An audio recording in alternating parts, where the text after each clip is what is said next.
Holiday party.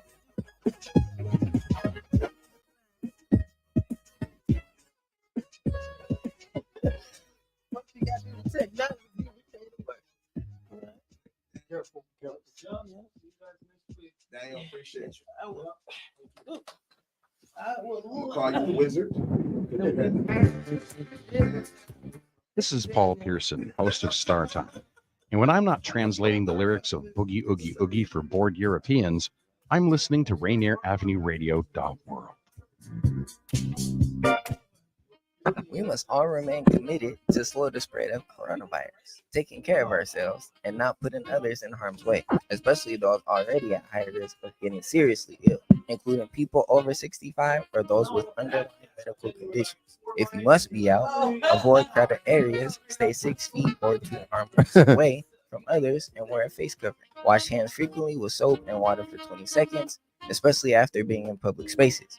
Avoid touching your face, cough or sneeze in a tissue, then throw it away. Disinfect frequently touched objects. And if you have symptoms of fever, dry cough, and shortness of breath, call your healthcare provider before going to their office.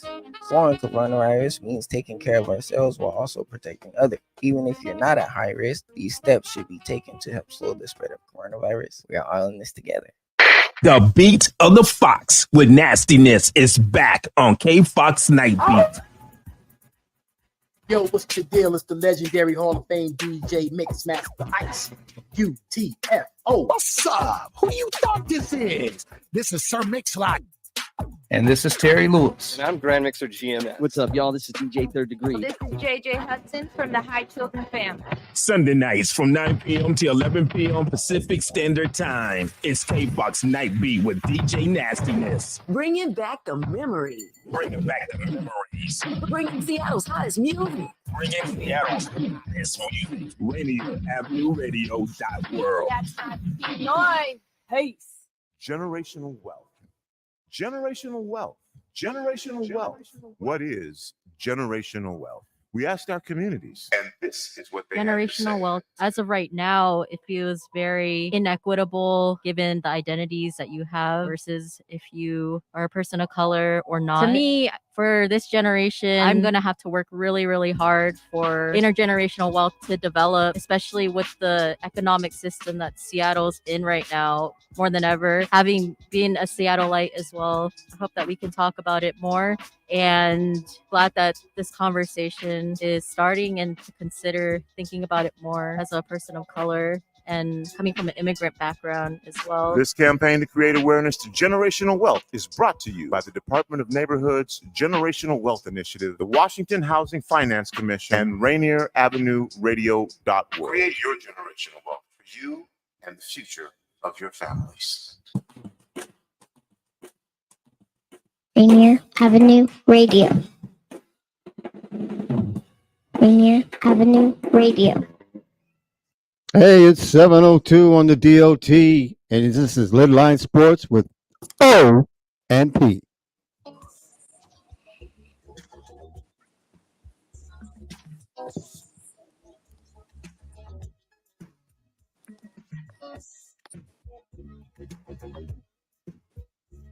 Welcome back, everybody, to another edition of LidLine Sports.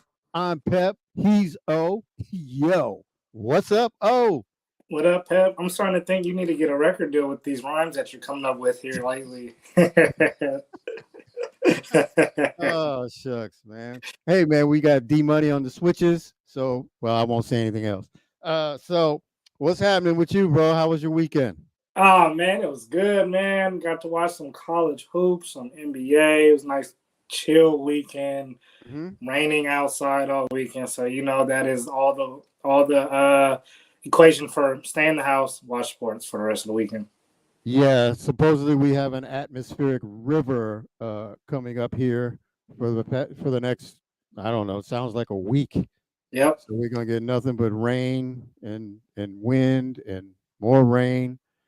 And so, you know, yeah, you just said it, staying in the house, chilling out, would probably, you know, unless you got to go to work. But if you don't have to, you know, stay in the house, chill out, relax, whatever. and let's just enjoy what's going happening in the world of sports. Man, I can't even get my words out. What's up, man? So, this weekend we had some great football activity, especially here for the Pacific Northwest, as the great 13-0 Washington Huskies defeated the 11-2 now Oregon Ducks to take the Pac-12 championship. The last one, by the way, won by the Huskies. Yeah, I don't know what's happening. Maybe it's because I'm so giddy with the UW win. I don't know. Yeah. But of course, that doesn't go without some controversy. Not for the Huskies, but Sunday controversy because of the CFP's decision to exclude the Florida State Seminoles, who were also unbeaten. What are your thoughts? I'm really curious. Now, we talked about this last Monday, and we said that this was a possibility that if Alabama won, and Florida State won as well, morally, and when I say morally, we're just talking about the best 4 teams based off strength of schedule, roster makeup, and all of that. They got it right, in my opinion. Okay. You could have possibly maybe made an argument for Georgia to stay in that top 4. But I think what negated that was if you're going to put Alabama in there, you have to have Texas because Texas beat Alabama earlier this season. And, a lot of people say, well, Milroe was playing bad at that point. He got benched. Like I said, if we're just talking about top 4 best teams, yeah. Since that game, Milroe and Alabama Crimson Tide have proven that they were possibly the best team in the SEC, and they went and proved that last Saturday when they beat Georgia, who was undefeated. Not only did they beat Georgia, we're talking about they're beating the undefeated Georgia, who hasn't lost in 2 years, has won two national championships. I'm not mad at Alabama being the number 4 team. Like I said, I think if there is any team that possibly should have not made it is Texas. But like I said, I think why they made it, and this is why you do schedule playing against those good. You schedule the big teams in your non-conference for this reason right here. Because if Texas doesn't have this win and they have that lost on the record, and let's just say they just beat another decent team instead of Alabama, they're not in the top 4, in my opinion. I think Georgia just slides into 4. Alabama goes to 3, UW 2, Michigan 1. But yes, if we're just talking about Florida State did nothing wrong. They're unblemished. The only thing that I think that did wrong is not having a strong non-conference schedule. That's the only thing else. They played who was in front of them. There's nothing that they can do about their starting quarterback getting hurt. I think it just sucks. Like I said, I feel for Florida State. I think that sucks to, being counted out of something because you're not healthy. That's not fair. You play to win games, and that's what they've done. They just beat Louisville in the ACC championship, who is a top 10 team. Right. I don't know what else they're supposed to do but to play who they've played and gone undefeated. But I don't think that they're better than these 4 without their starting quarterback or Georgia either. But I just don't think that's fair to them that the committee went in there thinking like that, because I think somebody has said that if Milroe was hurt and Alabama went to Georgia and still won, they'd still give Georgia the top 4 seed. Mm-hmm. So I feel for Florida State, but morally, and when I'm saying the best 4 teams, I think they got it right. And this is a kind of a blame TCU effect right here, because I think the committee did not want to see a blowout. It didn't matter if it was a semifinals, championship. That was the last thing that the committee wanted to see, and they'll take one on the chin from everybody else for the outrage of Florida State not making it. So I'm not mad. It's a hard decision to make, but I think it was the right decision. Man, that was great analysis. I agree with a lot of it, if not all of it. It's sad that Florida State got left out because you got to feel for the kids that they played their hearts out. They won every game, and that's what they're told, right? Yeah. You just win your games, win out, and let the chips fall where they may. Because if you win out, you're more than likely you're going to be in. Well, this sets a bad precedent because they won out and they're still locked out. Yep. And I do agree with you. The best 4 teams are probably in. I do think that, but it's still not fair to Florida State to not have that opportunity to prove who they are. Yep, exactly. And, being 13-0, just like UW, they should have a chance to prove that they belong, and they're not going to be able to get that chance. So that's what makes it rough. But so that's what makes me feel bad. I feel bad for the players because it's not the players who makes the schedule. The players are the ones that are just playing against that schedule that's made and doing what they can do in order to get in the position to win and to be in the playoffs. And they did everything they could. They lost their quarterback. They still won. It wasn't pretty, but so what? You know what? Games are not, not every game is going to be pretty. Being a top team does not mean you have to blow everybody out. A top team just means you got to win every game. Exactly. You can't be beaten, then you're a top team, right? You could be 13-0 and win every game 7-6, 6-3, whatever. But if you're winning those games, you're a top team because nobody's beating you. Yep. So now you're going to penalize Florida State for not looking pretty, and for not having the schedule or quality so-called wins that they think they should have, but they win every game. So I don't know. It's terrible. But now that's going to be moot now because next year they go to what, 12 team? Is it 12 team or 8 team? 8. 8. I believe. Okay. So now they expand it. So now hopefully we'll have a little bit less of this. But of course, what's going to happen next year.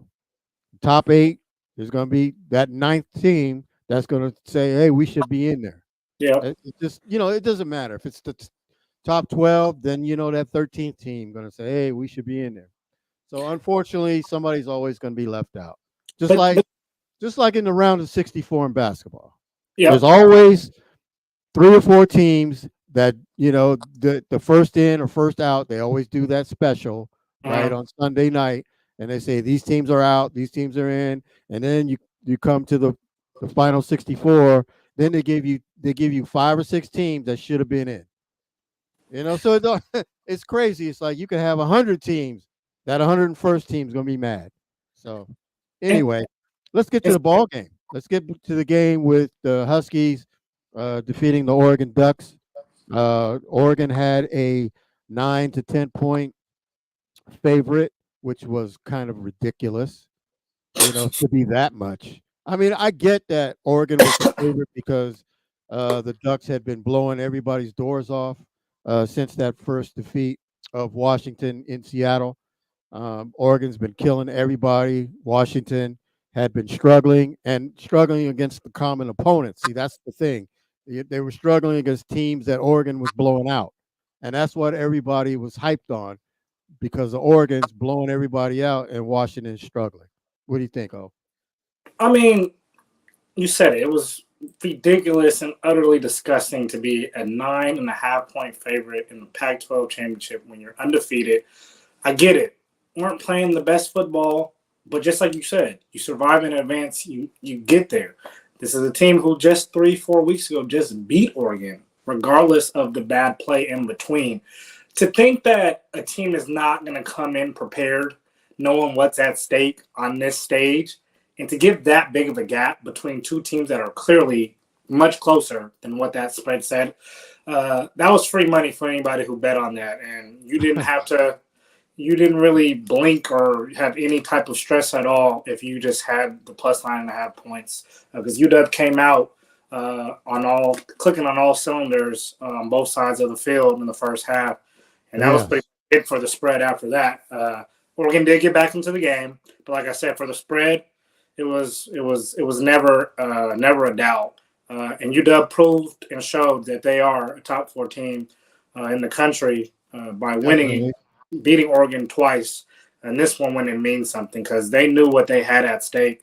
And this is what I mean, Pep, of not only did UW understand that this solidified them making the college football playoffs, but you look at this bracket, this shows them beating Oregon, who is, in my opinion, a top 17 in the country.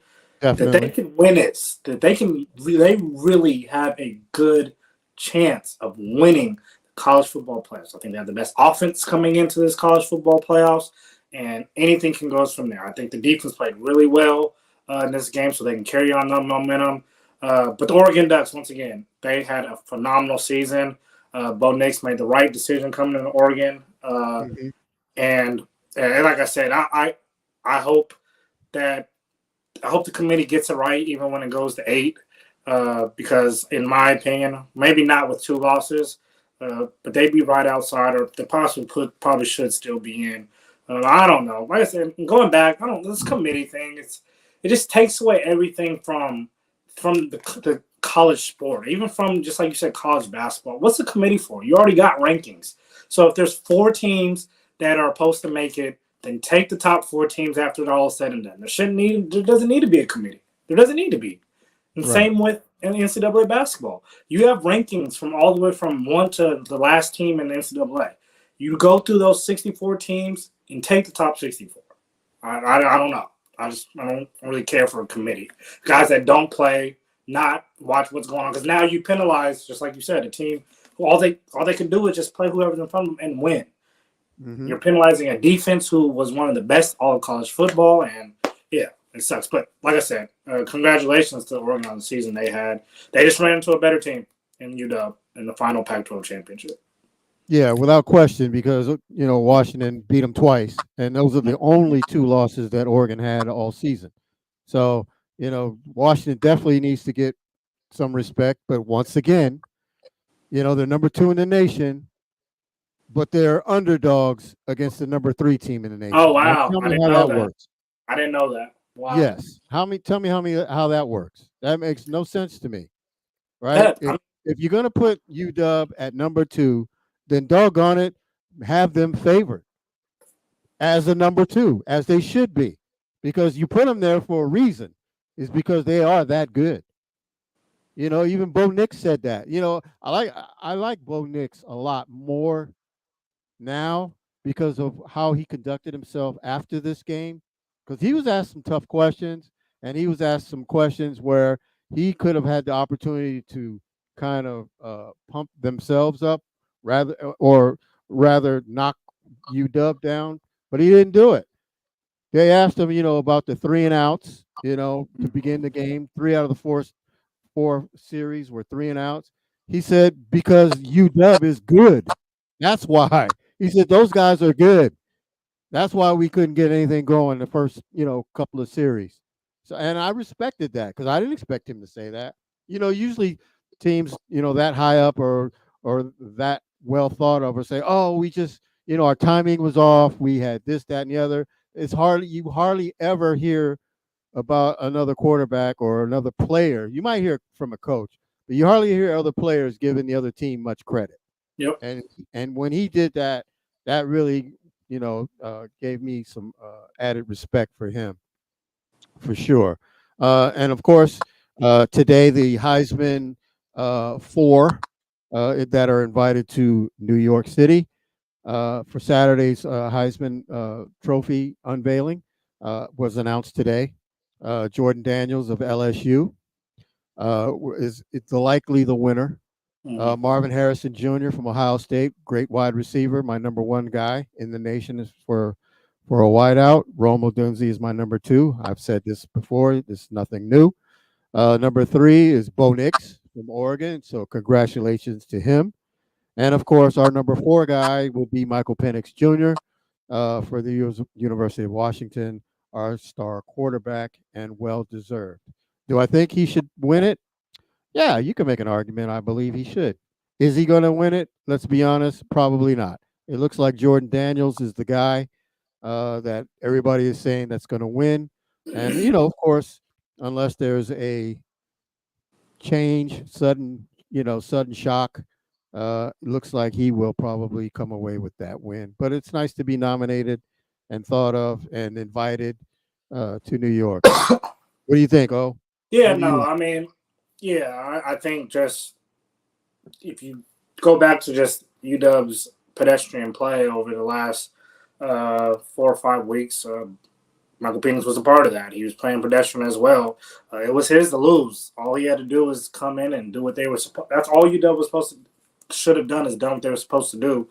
And I think that would have counted towards Michael Penix playing well and blowing out the teams that they were supposed to blow out. This would have been Michael Penix's to lose, but they just struggled as a whole. He was a part of that over these last 4 weeks. Jaden Daniels has been electrifying. That offense has been, fun to watch in LSU. And, yeah, he probably is the favorite. And I would say Michael Penix is second, Marvin Harrison Jr. is third, and Bo Nix would be fourth for me. Okay. Yeah, I'm not going to argue with that. That sounds pretty good to me. Yes, sir. So, again, congratulations to the UW Huskies for winning the Pac-12 championship and getting into the CFP, College Football Playoffs, as the number 2 ranked team in the nation. Let's go ahead. Oh, when is that? When does College Football Playoffs start? Okay, so that's going to be New Year's Day. Okay, gotcha. You got Michigan and Alabama playing down in the Rose Bowl in L.A. or Pasadena. And then Washington and Texas playing the Sugar Bowl down in New Orleans. So that's going to be like, I think at 5:45 Pacific Standard Time here. So the first game will be Michigan and Alabama. Now, who do you like in that game? Woo! Man, I don't know if you saw that video. Michigan got together to announce the college football playoffs. I did see it. They did not look happy. When they saw Alabama, it was real silent and a lot of shocked faces. When they saw that they had to play Alabama. Now, is that respect or is that fear? It's both. A little bit of both. They know that Nick Saban is no one to mess with when it comes to games like this. And my only fear for Michigan is they haven't played anybody all season but Ohio State. So Nick Saban's going to have those boys ready to play. I think it'll be a low-scoring, between-the-tackle type of game. But I'm going to lean with Michigan. Those front seven on both sides they're just real gritty, real tough. I think Michigan will take that game slightly, very slightly. Michigan has some great running backs. Yes, and they both have to be on point to beat Alabama. Because if they get stuffed, it's going to be a long night. Agree. It's going to be a long night for Michigan if they can't get it going. If Corum and the other was it Edwards? I think I can't remember. Yep. Yeah, so if they can't get it going run-wise, then you got to rely on McCarthy and the tight end. And, I don't know if that's going to be enough. We'll see. Could be, but we shall see. Alabama's, been rolling. Yes. Roll Tide is their mantra, and that's what they've been doing. And look, it's already been proven, when you, like you mentioned the video, I saw that video, and it was like real. I mean, boy, it was. You would think there'd be some hooting and hollering. All right, let's go. Let's get them. No. True. No. It was, man, you just swore they were at a wake. Man. But okay, so we'll see what that means. So UW in Texas, second year in a row. The Huskies beat Texas last season in the Alamo Bowl, 27-20. A lot of folks have forgotten that. I know I did, to be honest. I actually had to look it up because I heard, I was like, what? I don't remember that. But I don't know why I don't remember that because, we beat Sark, right? That should have been a big deal. Yep. And I guess it was for that day. Then you forget. So I don't know. So anyway, but I'm rooting for the Huskies, and I'm not happy that they're underdogs personally. But I think I'm happy that they're underdogs for them because it keeps that chip on their shoulder, right? This isn't their first rodeo with being underdogs. So, so I'm hoping that they do the same thing. They let everybody know, okay, keep disrespecting us. Yeah, no, I agree. Yeah, I agree. I think UW likes this underdog role now. I think it's given them kind of second life of, playing with some more energy, especially in that Oregon game. I expect UW to win this game as well. I think they are the better team. Texas, I don't know if they have the offense to compete, but I know they do have the defense. But Michael Penix and that offense can get going. I expect this to be a Michigan versus UW national championship. Wow, nice. Well, we got a month to prepare. Yep. Right. And then that means what? Everybody's getting healthy, as long as you don't get hurt in practice. And it was good to see that all the receivers for Washington were there and ready to go against Oregon. McMillan finally got it together. He was making some nice catches. Odunze. That guy is phenomenal. And so, and Jeremy Bernard playing in his hometown, Las Vegas, like Odunze, both from Vegas, contributed, played well. So I'm looking forward, because I think UW has the best receiving core in the nation. Agree. Right. And I think they got the number 2 guy in the nation, but they got the best core in the nation to me. And of course, they probably have the best quarterback too, as a passer. So, how do you feel about that month off? How do you feel about the month off? Well, it's hard. Okay. But you know what? There's no excuse, because both teams are getting a month off. Agree. Both teams got to take a month to prepare, to get focused, to get stuff together, to heal, whatever they need to do. So a month off is good and bad. It's bad because, it kind of kills your momentum of what's been happening, but it's good because there's no excuses. You can't use excuses now after a month of prepare. You're going to do it, or you're either going to do it or you're not. So, so it's going to be, we'll find out. I agree. A month is so long, but just like you said, it gives you yes, but you're right. Now you have no excuses when you step on that field. You should be overly prepared, a healthy roster, ready to go. You've had plenty of time to figure out what your opposing team, how they're going to come, what they're going to do, how to be able to game plan for that, adjust when the time needs to be ready for that, all of that. I'm okay with it that way. Just, yeah, man, a month is so long for a playoff, to the start of playoffs. Yeah. It is. It's crazy, but that's how it goes. Yeah. For the, when you're in the Final Four, that's what happens. But okay, so we're going to keep the football theme going. So we're going to talk about the National Fraud League. I mean, the NFL, the National Football League, after the break. So don't go away. We'll be right back.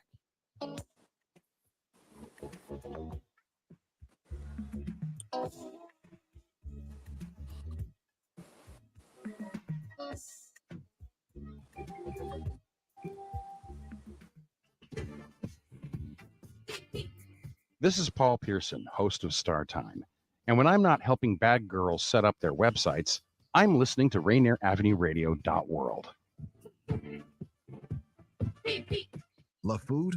Here's some storage tips to keep it fresh longer. Store cut fruits and vegetables in the fridge. Place in reusable containers. Keep bread in the freezer for longer storage. 40% of food in the U.S. goes uneaten. Save money, save food, save the planet. Visit Seattle Public Utilities. Hey, this is Paul Pearson. I've hosted the R&B show Star Time since the very beginning of Rainier Avenue Radio, and after years of featuring tracks from the 50s through the 80s, Star Time now plays R&B and hip-hop from the 1990s as well. A whole half-century of soul, funk, hip-hop, and more on Star Time, Wednesdays at 2 p.m. on Rainier Avenue Radio. The beat of the Fox with nastiness is back on K-Fox Night Beat. Yo, what's the deal? It's the legendary Hall of Fame DJ Mixmaster Ice. UTFO. What's up? Who you thought this is? This is Sir Mix-a-Lot. And this is Terry Lewis. And I'm Grand Mixer GMS. What's up, y'all? This is DJ Third Degree. This is JJ Hudson from the High Children family. Sunday nights from 9 p.m. to 11 p.m. Pacific Standard Time. It's K-Box Night Beat with DJ Nastiness. Bringing back the memory. Bringing back the memories. Bringing Seattle's hottest music. Bringing Seattle's hottest music. Rainier Avenue Radio.world. That's noise. Peace. Do you have an idea for a community project in your neighborhood? You could be eligible for up to $50,000 in funding through the City of Seattle's Neighborhood Matching Fund. Grants are awarded to grassroots projects that build stronger communities, with an emphasis on projects led by impacting Black, Indigenous, and people of color BIPOC communities. To learn more about the Neighborhood Matching Fund or to see if your project meets the criteria, visit seattle.gov/neighborhoods/NMF. You're listening to Rainier Avenue Radio.world. Check us out on social media, Facebook and Instagram, Rainier Avenue Radio.world, and on Twitter at Rainier Ave Radio.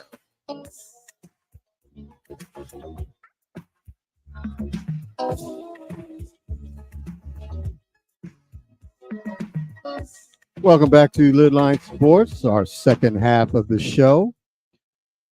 This Saturday, December 9th, Rainier Avenue Radio.world will be presenting vendor markets from 11 to 5 p.m. this Saturday, December 9th, and the following Saturday, December 16th, as vendor markets from 11 a.m. to 5 p.m. right here on Rainier Avenue Radio.world.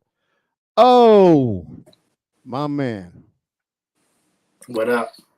I want to give shout outs first. That's what I want to do. I want to shout out our regulars, Michael A. Carter, Nancy Conyers, Bill Walker Jr. I know Doreen's listening.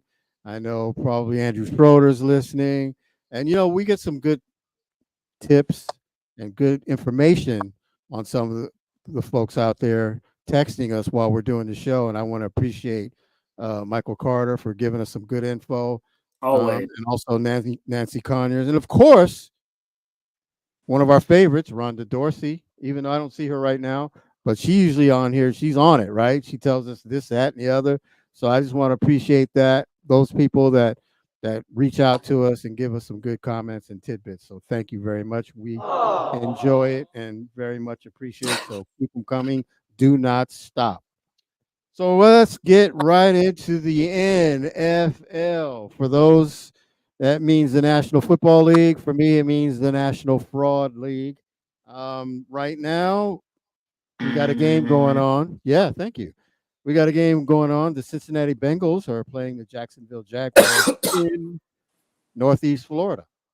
And it's 28-21 Jacksonville. And I'm going to give the Bengals some love here because I thought since Joe Burrow has been out, I figured, you know, Jake Browning they were going to struggle. And, you know, they've struggled a bit, but he's really played well tonight. You know, right now he's 20 of 23 for 260 yards and a TD. So that tells me that he's getting acclimated to the offense and he's getting it going. He's you know, he's doing his thing. So I don't know if they're going to win many games, but regardless, why am I mentioning Jake Browning? Well, he's a UW grad, you know, so it's all par for the course here. You know, you got UW getting as far as they are, and look at Jake Browning, what he's doing. So, you know what? He might not be the solution for the Cincinnati Bengals because we all know they got Joe Burrow, and he'll be there next year and beyond. But look, Jake Browning could be auditioning for somewhere, and could be, you never know. He could end up somewhere and be their quarterback. So I'm hoping he does well. And today he looks like he's doing just that. So kudos to him.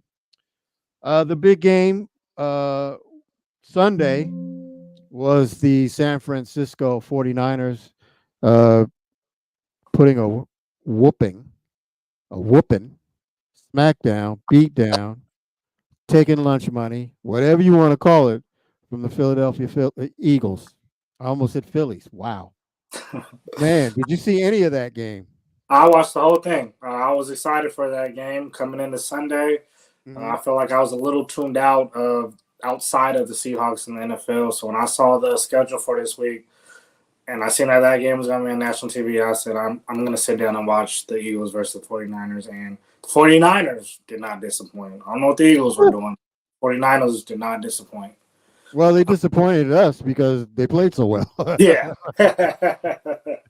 Yeah. Man.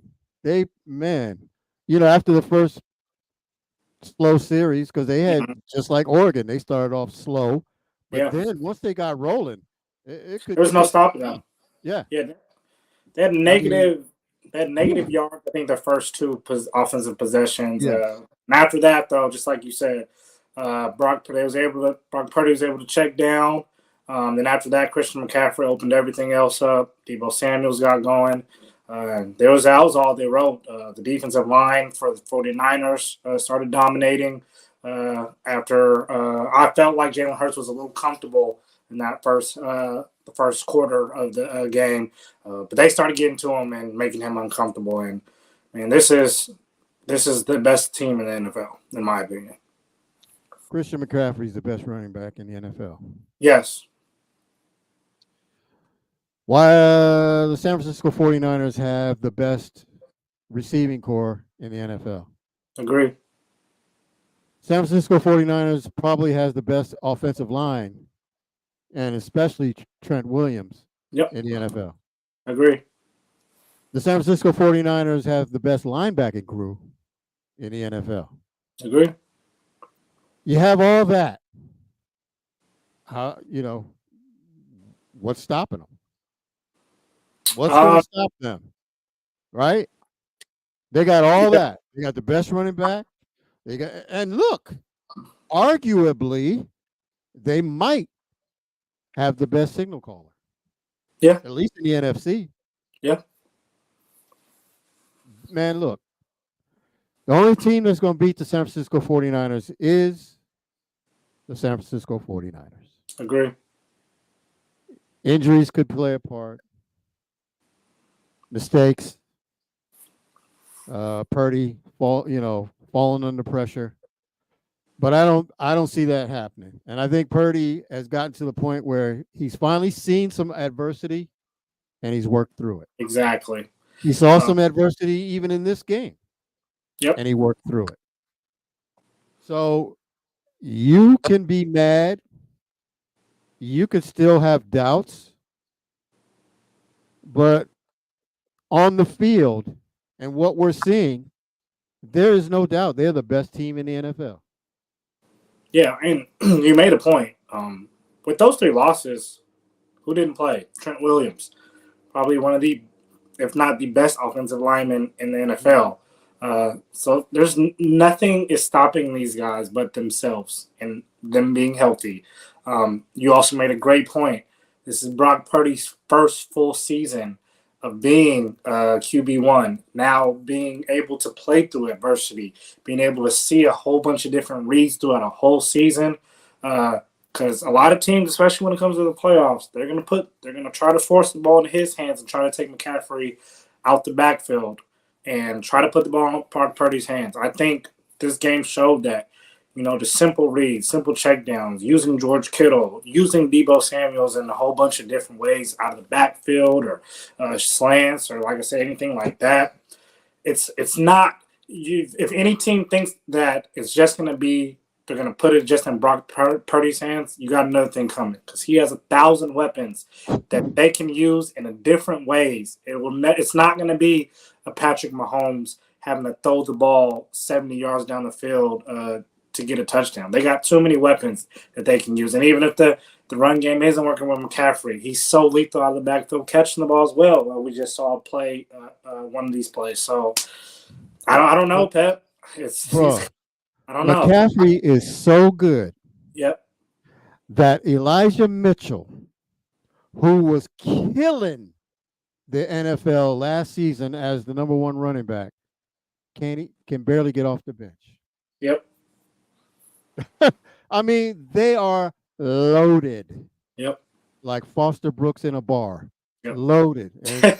And for you youngsters, you don't know who Foster Brooks is. He's a famous comedian that could play a drunk like nobody's business.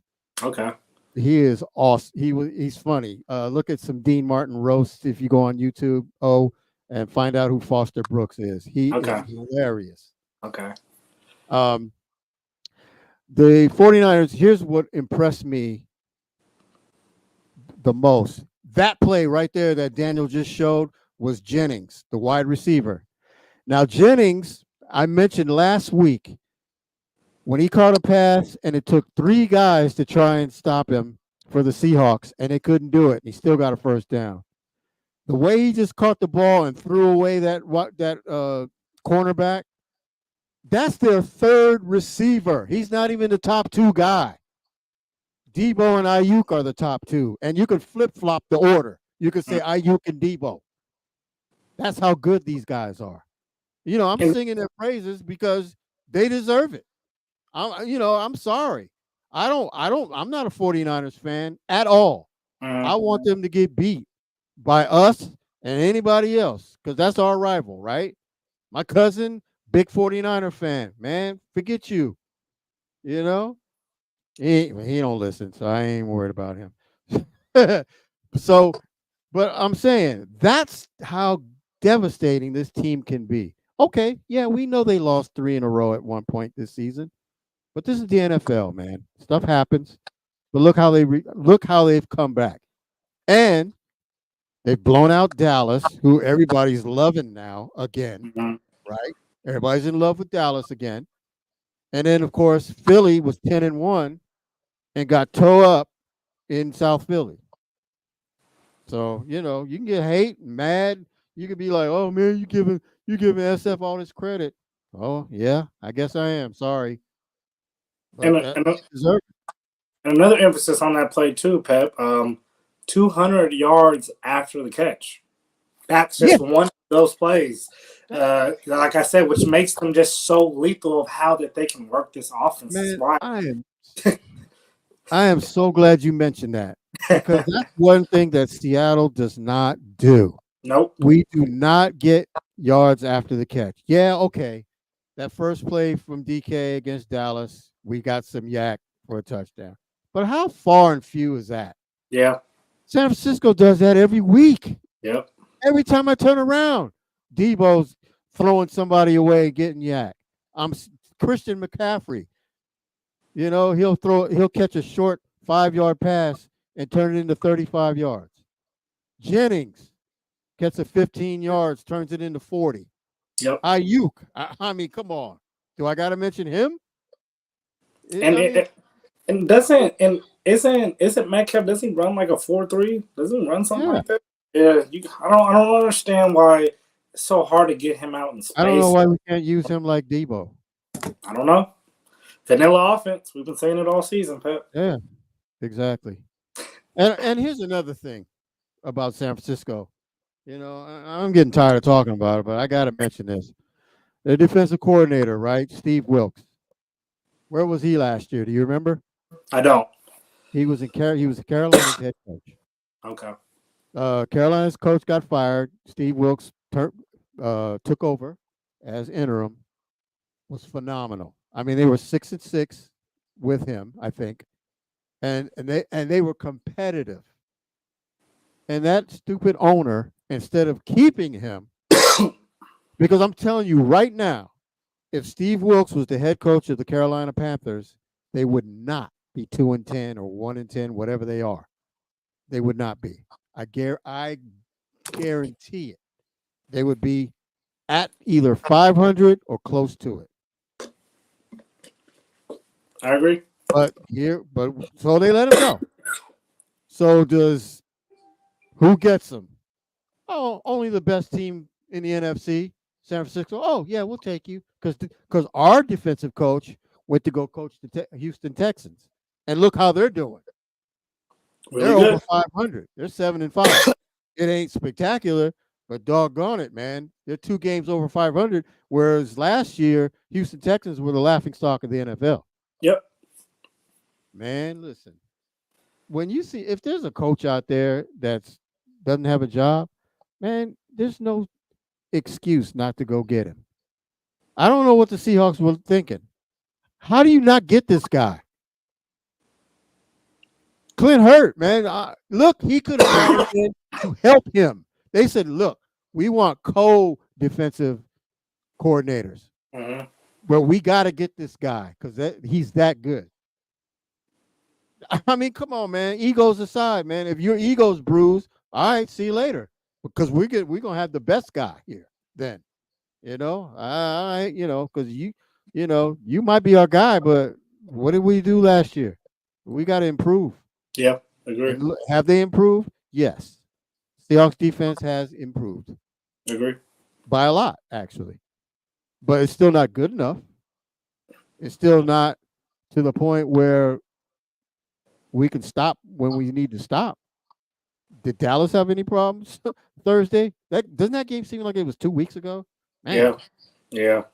We talked about a month between the college football playoffs and now, but it seems like last Thursday was 2 weeks ago.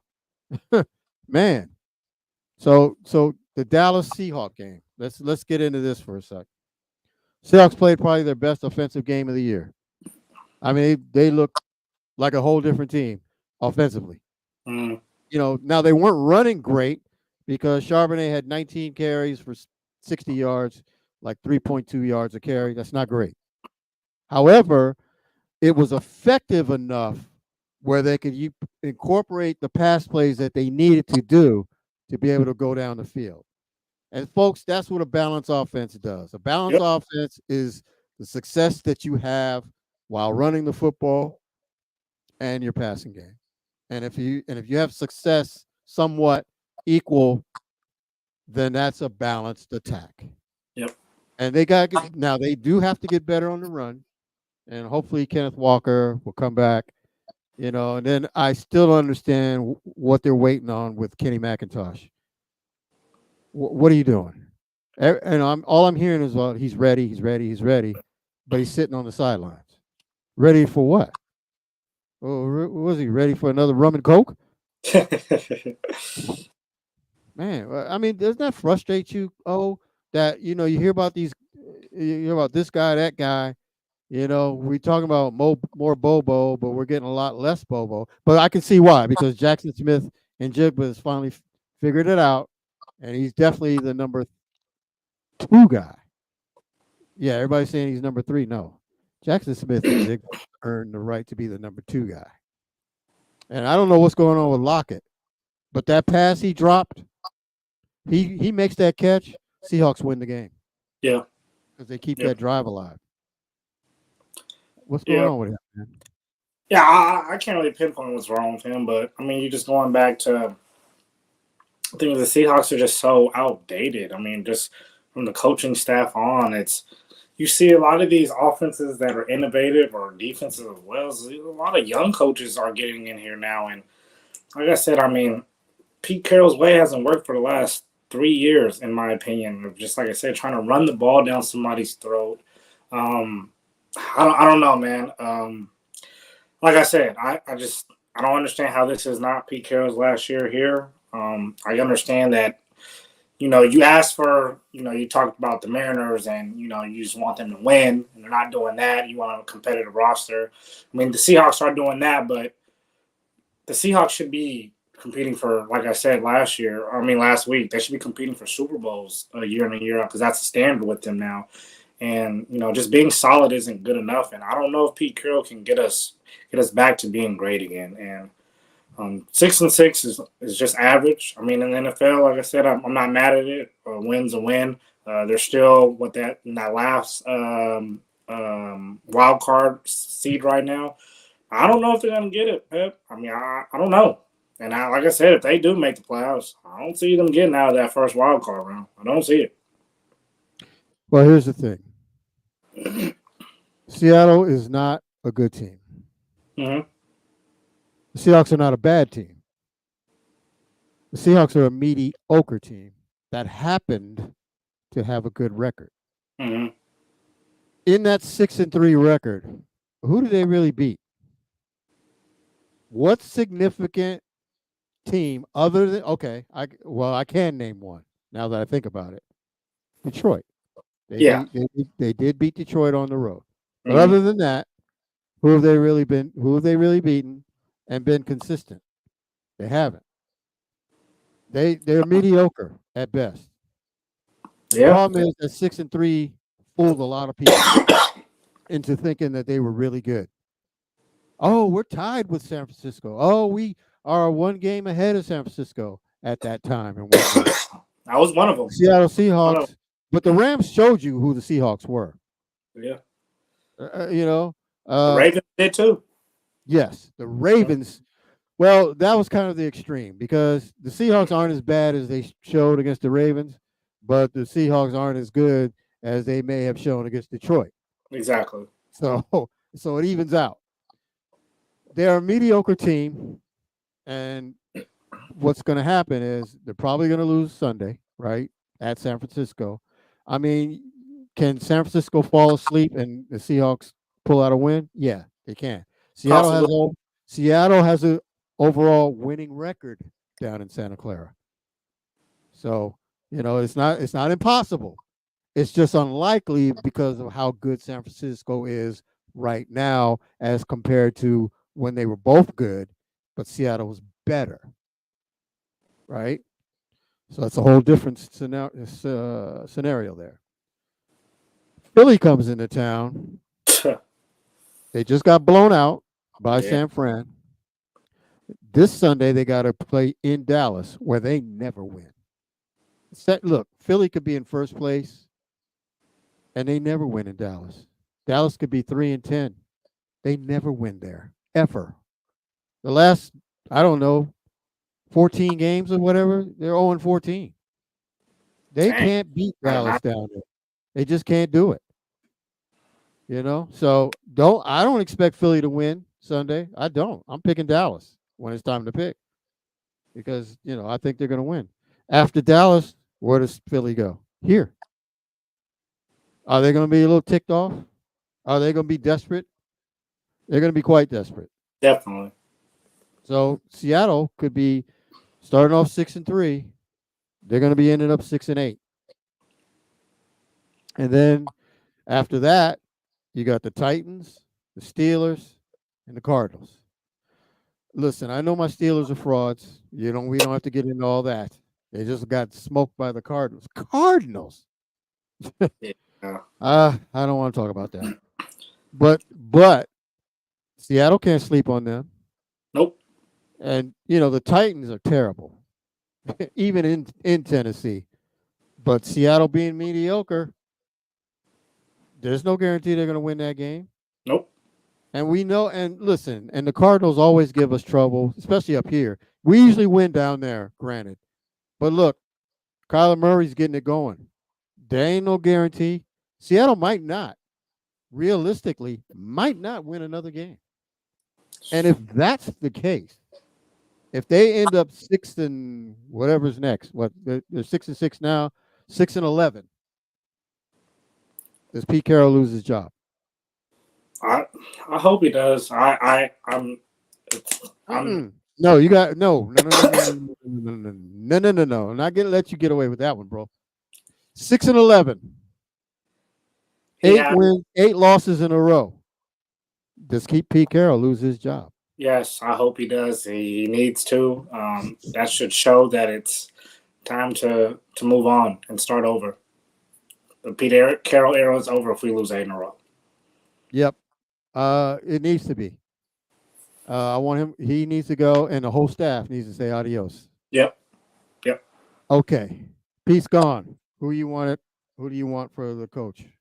I don't know. I have not even thought that far. Oh, come on. Man. Who would you say? Who would you say? I got somebody in my head, but I want to hear you first, bro. I mean, if you want to go out of the college ranks and go see if you can go get Jim Harbaugh and make a splash. Oh, ding, ding, ding, ding, ding, ding, ding, ding. That's cool. It. That's the guy. Yeah. I mean, it makes sense. He's coached in the NFL and very well, right? I mean, he took the Niners to the Super Bowl. Yep. And he gave us fits. Can you imagine what he could do with the Seahawks? Seriously, he's got that pedigree. And and guess who I want as OC? Yeah, people are gonna shake their head. No way, it ain't gonna happen. I know that. but it's just fun to think about. Steve Sarkisian. I'm mad at that either. A superlative OC for the Seahawks. Not mad at it. Jim Harbaugh coach and Sark as OC. Man, please. I'll wear Seahawk gear year round. I'm telling you, I'd be pumped up for that. Because I think he would make the right decisions on drafts. He wouldn't be playing all this experimental crap. He'd get the O-line working. He'd get the D-line working. I don't see why. I don't see no evidence why he couldn't. Agree. He's done it everywhere he's been. Agree. And then, Sarkisian is an offensive guru. I mean, he was when he was here. He was when he was at SC. And look what he's doing at Texas. They just won 49-21 the other day. And they looked ridiculous. I mean, Oklahoma State had nothing. Zero defense for what they had going on. I mean, that's a pipe dream. I get it. And I understand there's people out there that can't stand either one of them. And I know the reasons why, and I get it. But if you want to think what's best for the team, then you're going to have to go in a direction similar to that in order to get it done. Well, as long as they do the opposite of whatever the Mariners are doing when it comes to the offseason, then I'll be happy because the Mariners are going the opposite way with either trading away players, not bringing in players, not firing coaches when they probably should. So as long as the Seahawks do that and they put the money into, a coaching staff that works and that's up to date, that's what I think that's most important to me is up to date. It's a new NFL, new style of play. You got to get up to date. It is what it is. If the Seahawks can start there and then get the necessary pieces from there, I think the Seahawks will be all right. But I just hope that they think outside the box when it comes to having to find a new head coach, and don't just throw around the same names that keep circling around the coaching carousel. In my opinion, every team that's made that leap, for the most part, they went and stepped out the box. The Miami Dolphins, Sean McVay and the Rams, team with young head coaches like that. I mean, it's okay. You don't have to do what the book says all the time. Yeah. Hey, man, I apologize. We didn't get to your NBA segment, so that's my bad. It's all good, man. All good. But I want to say real quick, Jared Kelnick, now Atlanta Brave, along with Marco. How do you feel about that? Real 30 seconds. I guess it's undetermined because everything that all moves that they're making is saving money. So, I mean, I'm hoping that means it's spending money to ensure that you're going to either get somebody in free agency or through trade somebody who already makes money. So it's undetermined. They come in with the same roster. You won't catch me in a Mariners game. Amen. Thank you, everyone, for listening on behalf of O and Daniel. This was LidLine Sports. LidLine Sports will be back next week. So holla.